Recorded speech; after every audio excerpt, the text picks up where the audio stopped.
know sometimes I can be hard on some of the celebrities, right? Because y'all saw the whole thing last week with Lizzo, and I don't backpedal on one single word that I said. Lizzo's still fat. We still celebrate obesity. We still celebrate the Mammy Jezebel minstrel show. And if you don't see the unhealthy dysfunction that exists within all of that, then I feel sorry for you. If you can't see how celebrating obesity is part of what's causing us to die from heart disease, diabetes, and heart attacks and shit, then I feel sorry for you. If that's why Big Mama's foot got cut off, because she kept eating the chitlins and ham hocks and hog mogs and whatever, right? And putting a gallon of sugar in the Kool-Aid or whatever, right? If you don't see where the Mammy Jezebel stereotype is being played out with, some obese woman who's going to Lakers games with a booty out, playing the flute and twerking on white men for money. If you can't see where that's an issue, then I'm sorry, I'm not going to talk to you until you go take your black monkey ass off and go take a couple Black history classes so that you can understand what's really going on. I forgive you for being too ignorant to follow what the fuck I was talking about. In fact, what I'm going to do is it's like if somebody comes to you, if you're a scientist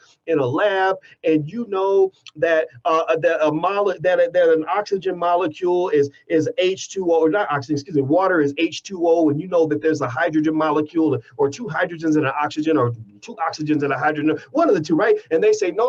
Water is made out of the same stuff as sulfur, right? Well, if you're a chemist and you know that water is not the same as sulfur, you're not going to argue with them. You're going to say, here, let me reference you. Let me give you a reference so you can go look it up, and then come back and talk to me after you go read what you dumbass, right? So what I do is, when it comes to the Lizzo thing, my position is, I got a video. I went out and I got Dr. Claude Anderson, one of the smartest human beings in the history of this earth. He did a great appearance on The Breakfast Club. That video has over 1 million views. Y'all don't understand. Y'all need to see the big picture. That was Black history made right there. That was Black history right there. That transformed millions of Black minds right there, right? So anyway, Dr. Claude Anderson came onto my podcast last week, drboycetv.com.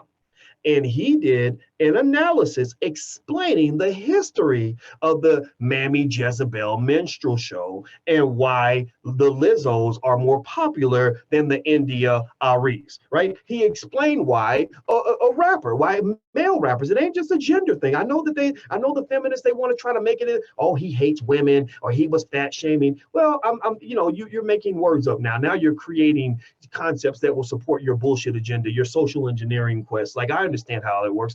Keep doing it, but it's not going to work here. But here's the thing.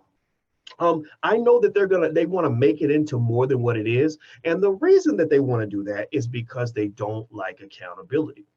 They're not used to Black people calling out the bullshit.